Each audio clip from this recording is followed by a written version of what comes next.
Hello, and welcome to the About Healing podcast, a show created for those on or awakening into their spiritual journeys, and who are ready, wanting, and learning how to heal themselves. I am your host, About Healing medium and certified spiritual healer, Sheree Buckman. It is my purpose to guide others to the path of self-healing and to inspire those on their spiritual journeys in finding their truths. Join me as I share my experience and unfiltered perspective in healing, as well as the incredible wisdom of the loving energy that guides us. Let's begin.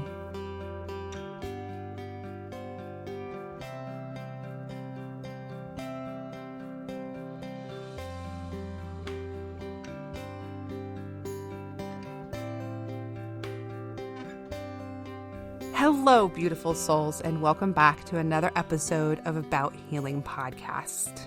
Hello, Miss Copper. Hello to you. Good morning, my friend. Are you ready for a wonderful episode? I'm always ready for a wonderful episode because I know it's coming. I think the real question is, are you and is everybody else ready to listen to the wonderful episode? Because like most of the episodes, this one is going to go a little bit deeper. But before we do that, I do want to announce some fun things now available in the About Healing shop store. I don't know what I'm calling it yet. Shoppe. I'm still laughing about that. I know. I really want that. And it was funny. I said this out loud to Chance. I don't know what I want. He goes, you want the fancy kind with like the double P's and the E's. And I'm like, you're right. I do. Old Shoppe. You're right. You're right. I do want a Shoppe. But now I feel like I need to ask Jennifer if I'm going to tread on hers. Are you okay if I use that Shoppe too? Even though you know you only have 3 options in the reality of anything. Right. So would you be offended if I take on the Shoppe? Because I really do want the fancy Shoppe. Coming back to my fun announcement about my fun About Healing Shoppe. We are now... I say we,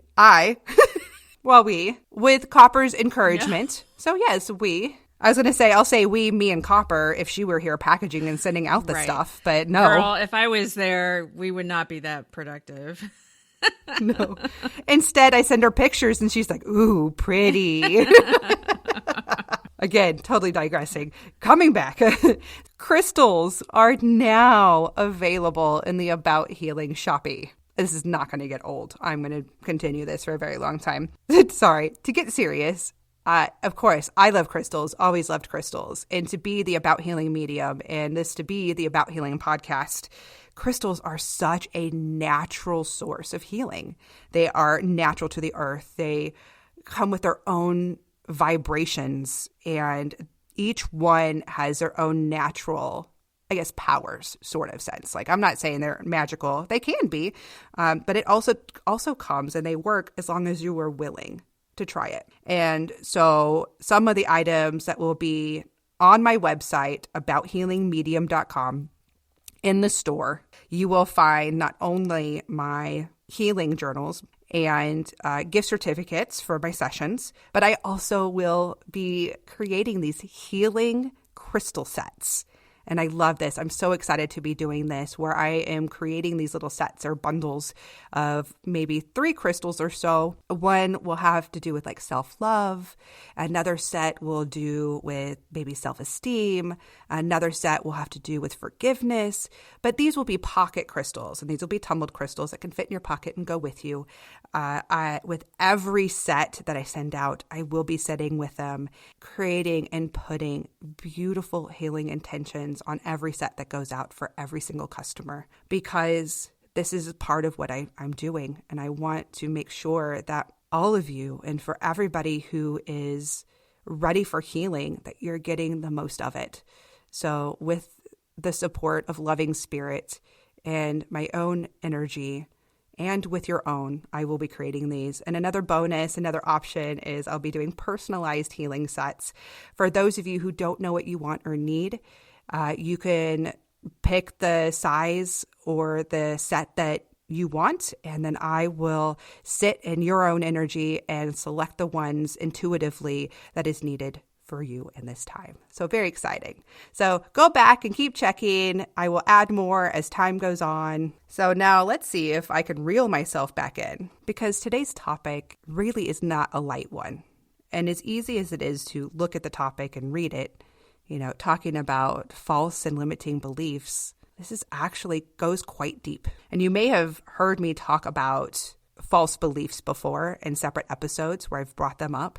But today I really want to dive deeper into what they are. And I feel right now is the time where we need to get into this subject. During an awakening and during the process of reclaiming your power, there will be a time where you will be forced to face these very limiting beliefs that have held you back your entire life, and often without even knowing that they're there or that they exist. And this is why we need to start bringing this up, so that we can start finding that and recognizing them, and then to start changing them and not letting them have power over our lives anymore. And if you haven't already begun to question all you know, oh yes, because that is all part of the awakening process. If you're going through an awakening, it is a jolting experience. Again, you can go back and listen to episode 3 of this season where we talked about the awakening process.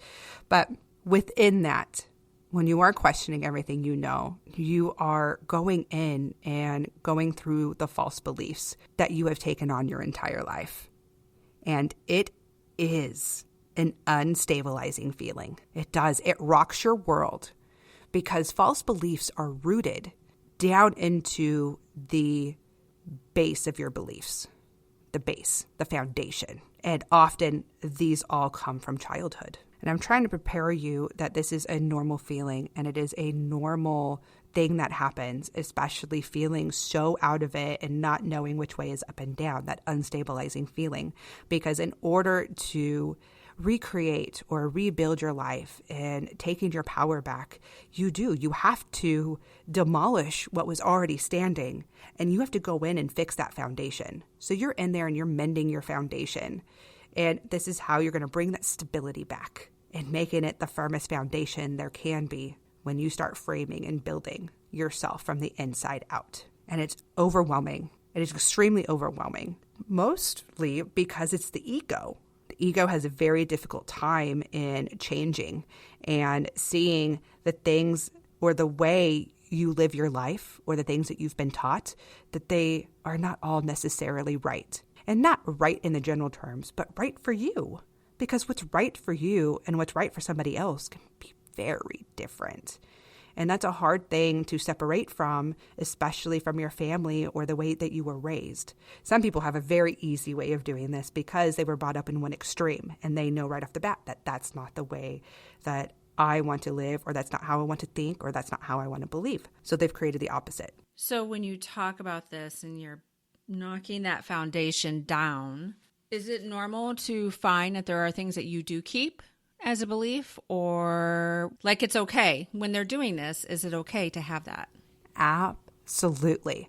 Because that's the part. What you're doing when you're crumbling the foundation is that you're weeding things out. So you're going through the junk drawer that you've built, because that's what you do. You've kind of collected things as a survival tactic. So we've taken this, we've taken that, and we put it all into this one drawer. This is the drawer of our beliefs, okay? The drawer of our beliefs. And so now it's time for us, in order to clean that junk drawer up, you've got to take everything out and organize it. And you organize it by like, what do I actually need anymore? So let's toss all the things out that are no longer useful for me. Or you start going through it and you're like, well, what the heck is this doing in here? And where did that come from? Like, ugh. But then you find the things, the other things on the side, like, yes, I know I can use these, your pens, your pencils, your highlighters. Yes, I am comparing your whole life's beliefs to your junk drawer and pens and paper and paper clips. It is essentially what you're doing. And then you're going to restructure it and you're going to reorganize it so that it all fits together in this very nice, organized fashion.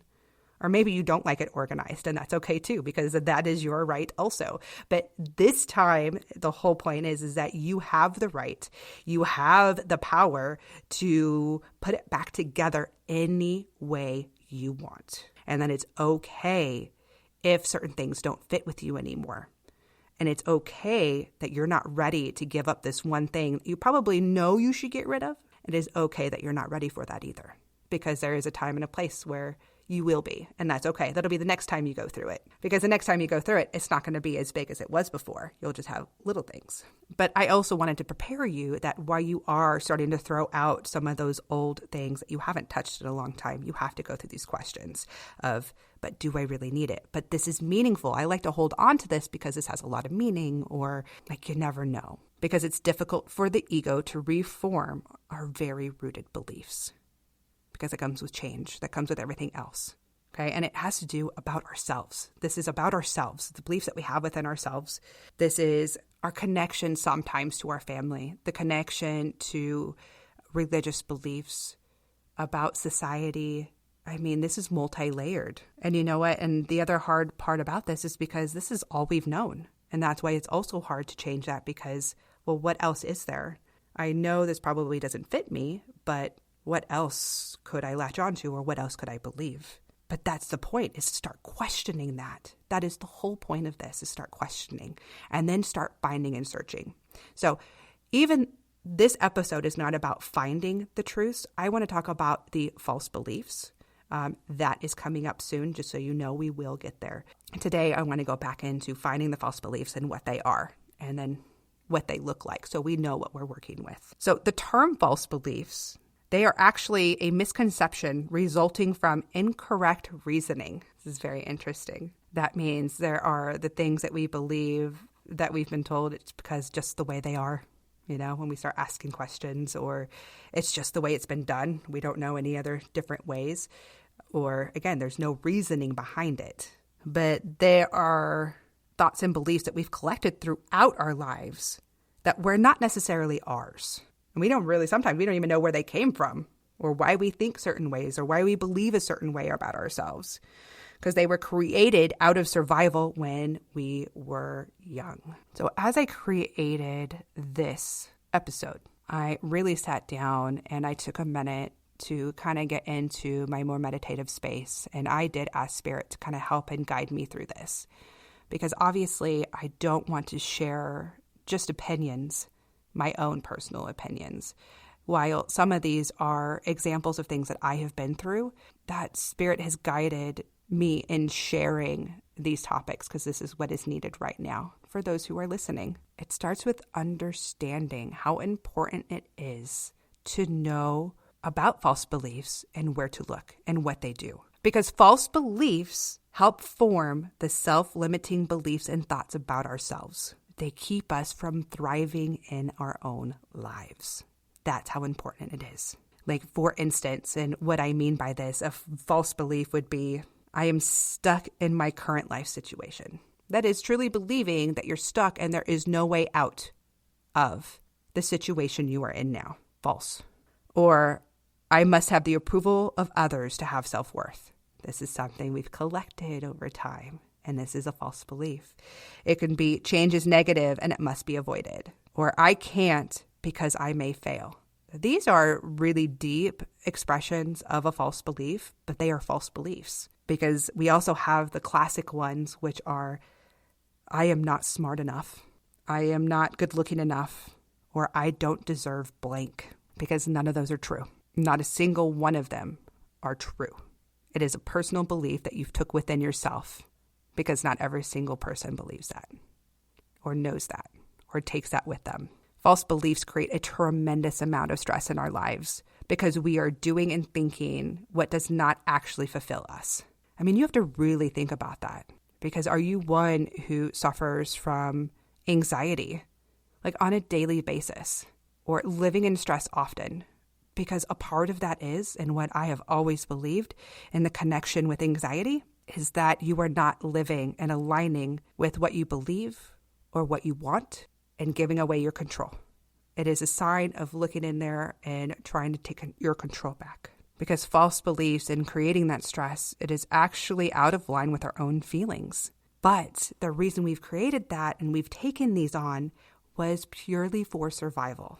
And I want to explain that, because we bring all these in from childhood. Example, I'm realizing that It's just kind of hitting me for the moment that I'm sharing a story that I've never shared publicly. But I am finding the connection between my experiences and this topic because I did carry a lot of false beliefs. I had a step parent when I was young who had extremely high expectations. The thing is what I know now, kind of looking back, I completely understand it, that this is how this person was raised. They were raised in this type of environment, and it was never their intention to create stress or create these extremely high expectations. If I didn't meet these expectations, it became bad. And I was told things that most children shouldn't hear, being called things, telling I couldn't amount to anything, that because I wasn't getting certain grades or because I was a young or a preteen or anybody who was trying to find themselves and, experimenting and doing things as most, teens do or anything else that everything was deemed bad.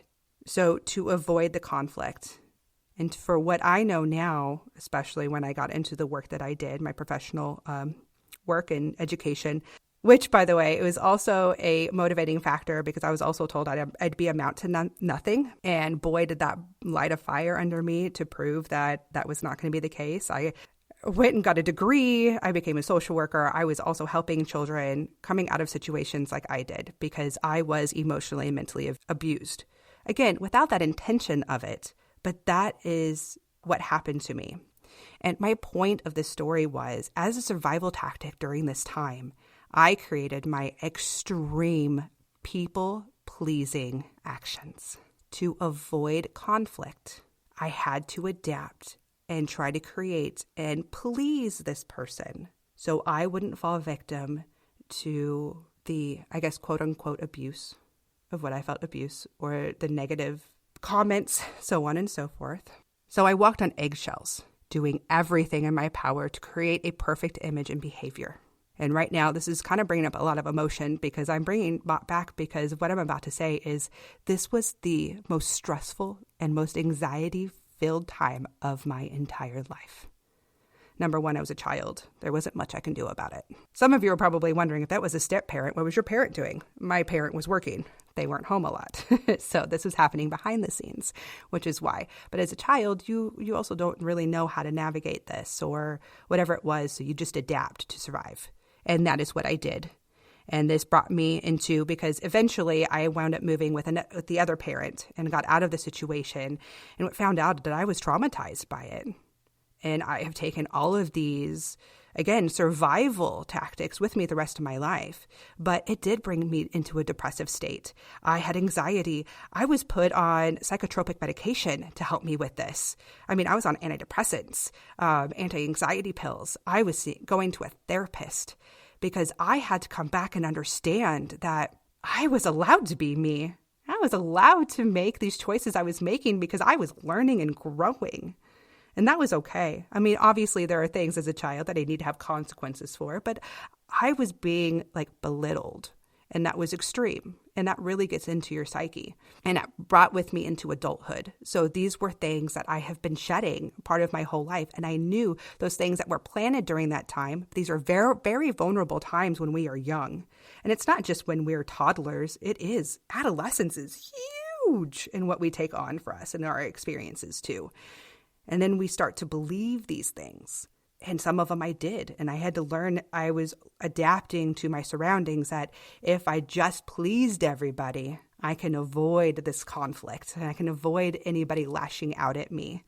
And that was a big piece of mine. That was a big false belief, that I believed that the only way that I was worthy of attention was if I behaved appropriately or got good grades or so on and so forth, many other different things. As a side note, and this doesn't have to stay in here, I have to say it's really amazing that you ended up with Chance, because a lot of times people that grow up in that environment will continue to have very unhealthy relationships and assume that that's how it works.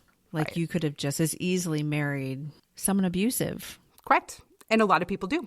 Mm-hmm. They do, because it's very normal. If that's the only way you think relationships work and that's all you think you're worth, yeah, even when you get help. But you married Chance, who is like... I know. the opposite of Right. all of that. Yep. Anyway, I just had to add that because the point is like a lot of times that will bleed into relationships you have as an adult. And personally for you, you got, I don't know, you got lucky. You made a choice. Whatever you want to call it as, that you ended up with somebody who is the exact opposite of that. So, but anyway. I am very glad you brought that up. Thank you, Copper, because you're kind of driving my point home on this. Because if I continued to believe those false beliefs, I could have easily been in horrible relationships over and over again, just drawing to me the same situations. It would be. But I do have an incredible husband. I have a husband who often tells me, and not so many words sometimes, but when he does, they are amazing. He's more action than words. I didn't mean it in that way, Copper. No, I didn't mean it in that way, you pervert. You're a pervert. You just know my husband, and he's not a man of so many serious words. He's not. He's not. But he's supportive as hell. I knew, and that's actually a very interesting little story with that, and how and why I chose to be in the relationship I am now. Because I started doing the work early on. And it was because I got help and I started seeing a therapist and someone helping me understand that I had real value and that didn't have to shape it. And getting into the social work and helping other people, I was able to kind of see from the outside, and someone who's been through it or other forms of it, that if you want something, you have to create it. Like if I wanted something different, I had to change my own beliefs about myself. And really young, I had a lot of friends who got married young, and I didn't have a lot of relationships at all. So I had one friend at one point saying, what you're looking for and what you're wanting doesn't exist. You want a fairy tale. But I knew what I wanted. I had a high standard of what I wanted in a relationship and in a person. Like I wanted a true companion. I wanted to feel love and never had to question love. I wanted to be an equal parent. And my husband is that. He has changed just as many diapers as I have, if not more. No, that's not true. I probably have because he worked a lot, but that's not the point. But when he was home, he did. He took over. But that is what I wanted. So I knew when I was looking for someone, I had this incredible list that other people didn't believe to be a real thing. But it was real. That's sad to me that for some people, that's not a real concept. Mm-hmm. Mm-hmm. Now, I remember the friend who actually said that once. It was the type of relationship she was in at the time and has later even told me she understood then because she found something else and she wasn't in that type of relationship at the time. So it was something that she learned and grew too. So anyway, that was a really long example, but what a great way to teach you about what these false beliefs do is that they really take hold and they really do kind of feed into every part of your life and your choices and your relationships of what you do and what you're willing to do or not. Again, these are created not only from just living in those experiences, like the extreme, I call it an extreme experience, like the one I just shared from my childhood with a step-parent. It's also from watching others throughout your lifetime. And it's how you were raised and how you were taught. We adapt to survive in ways that would give us the most approval or love. And another example, just to show you it doesn't have to be as extreme as mine, that maybe you had a parent that had really high expectations of you. Okay? This is a truly loving parent, but they had really high expectations. They only fully doted on you when you succeeded in something. And so now you are an overachiever, believing you are only worth anything unless you produce great results. False belief. You adapted into survival mode for attention or love from somebody. Again, the other person, not the intention of withholding love or anything. Most of these are their own false beliefs and things that they have brought with them from their childhood. So it's this evolving and growing and rooting system. Or another example is you had a parent who had difficulties taking care of themselves, whether they had substance abuse issues, whether mental health issues, relationship issues, abuse, so on and so forth. So you as a child had to take on a caregiver role. You became a caretaker very young. Therefore, now you take care of others at the expense of your own happiness and health because that is what is expected of you. Or you have the belief that if you didn't do it, they couldn't do it themselves, or nobody else would. False belief. I have a lot I have to say about that one. Like, I feel I need to help, but I kind of want to save that for other pieces, but I will give a little highlight on that, is that because I feel like a lot of people do struggle in this, that if I don't take care of them, like nobody else will, or they're not going to be able to do it themselves. But remember that sometimes you have to allow others to fall to pick themselves back up. And it is not your responsibility. It is not. As a parent, we are responsible for, of course, loving and taking care of our children until they can do it for themselves. But for other adults, it is not ours. Not healthy adults who can take care of themselves. But when I say healthy, that means that they have a capacity of taking care of themselves, even though they don't choose to. Choices are not your responsibility. That's where I mean on that. Just wanted to put that out there. Oh, but there is an unraveling of false beliefs that have to go with it. But I can already feel the but what if, but breathe. And it's something you have to filter for yourself and start asking yourself those questions. But I do want to move on to another example, because another example of a false belief that we can take on from childhood is maybe you have a parent who projected fear over everything, even this very smallest things, lots of anxiety, lots of fear. Well, then you learned young that you too should be afraid of everything, and that maybe there is something to fear, even if you don't know what it is. Now you hold fear in everyday activities, and now you overanalyze every decision with all the worst case scenarios of the what ifs, causing you to miss life. False belief. So how we were raised and the people around us, and when we are extremely small, this is how we survive, and we take on these beliefs from our families. And this last example kind of really goes with last episode's topic when we were talking about fear. And it is relatable. The way that we collect fear, we also collect false beliefs, that we collect them through our experiences. And even though they're not ours, we start bringing them on. And until we start questioning where these stem from, they're going to remain ours. And they don't have to be. That's a lot of extra stress and anxiety that we're holding on to. That is not ours. It's not ours. Actually, all stress and anxiety we hold on to are not ours. We just have this false belief that we are out of control. Oh, control. I think we might have to do another episode when we're talking about, we will, by the way, do more episodes on stress and anxiety. But I'm just kind of, again, planting these little seeds for the future. So throughout our whole lives, we have been conditioned without intent. Most of this is without intent or the knowledge that it's actually happening, to focus on the negatives or worst case scenarios that keep us from trying something different, being vulnerable, risk failing, or even being judged, so we can stay in our safety zones. Because that is what these false beliefs are, where we base some of our choices and we base some of the worthiness, the value or risk that we're about to take, and we compare it to, but this person did this and failed. It is so easy to compare and save yourself from the negative versions of other people who have tried, especially those you've been connected with. But someone else in my family tried, and this is what happened. Stop for a second. Because if you feel it as something that you want, if you feel it as something you desire, if you feel it as something that you need, now it's time for us to refocus and start looking at positive examples. Let's start looking at those who did succeed, even the rarest instances of those who succeeded. Because I am telling you, all of those who succeeded failed miserably 100 times before that, who have been told no, who have fallen, who lost people along the way to get where they are now. And I bring this as an example because it probably sounds confusing right now. Like, wait, I thought we were talking about false beliefs.